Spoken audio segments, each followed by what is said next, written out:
Hello, Tony Books Aviles here for the Trainer Motivator.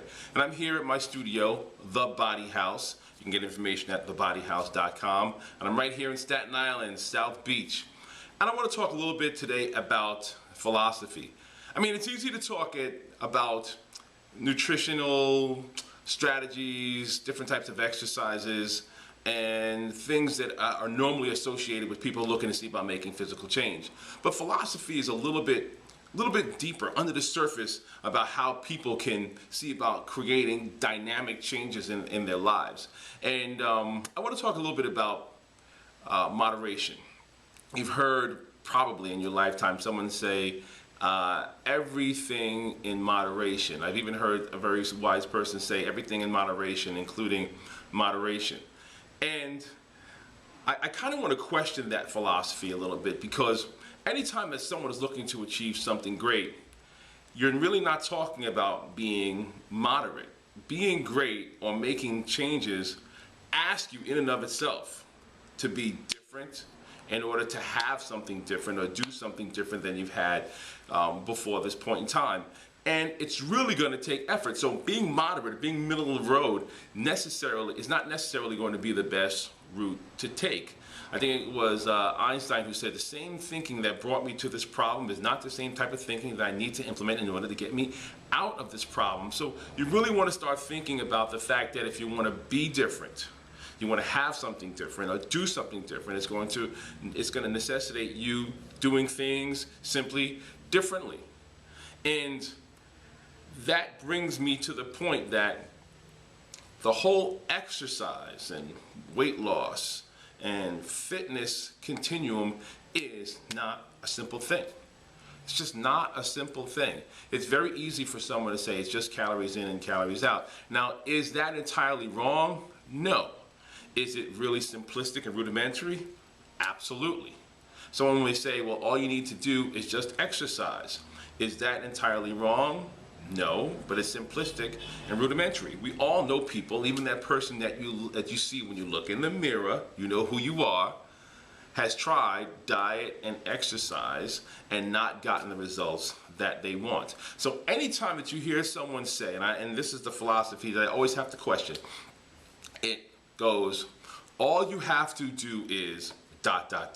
Anytime you hear someone say all you have to do is ...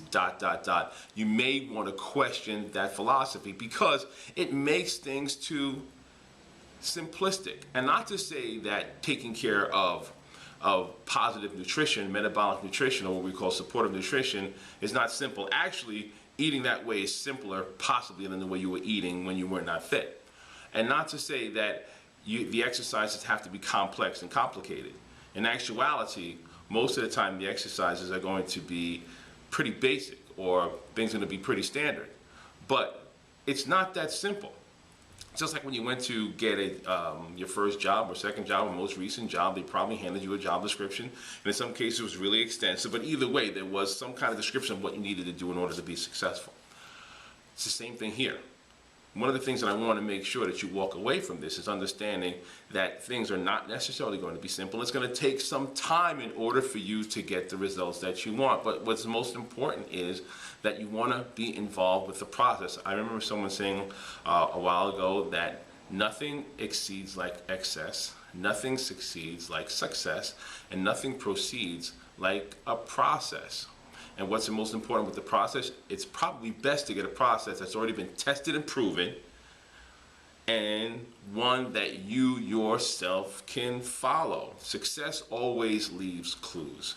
So we're going to leave it at that today. So undertake a philosophy where you don't make things too simplistic, but you don't make them too complicated. Because it's interesting when it goes to nutrition and exercise, etc., is that you want to eat the right foods, but you don't want to go overboard so that you're inflexible. You want to eat, because eating is going to revel your metabolism, but you don't want to eat too much. You need to exercise, you need to exercise with intensity, but you don't want to exercise too much. I was out to dinner with a friend, and he said something was really, really important. It sparked this rendition of the blog. It said, it's really a fine balance. It really is a fine balance. So this week, what I'd like for you to do is to go out and see what you can do about finding that balance that works for you. not for anybody else, not necessarily what's been recommended. Do the research and get something and find the balance that's suited for you. And once again, if you're watching this and you're in Staten Island, we can help you find the balance right here at The Body House. Reach out to us at thebodyhouse.com if it's something that will help you to suit your needs, because we can help you to achieve your goals a little bit faster and more efficiently. So in the meantime, I'm going to end this the way I always do, by saying always put your heart and soul in your goal.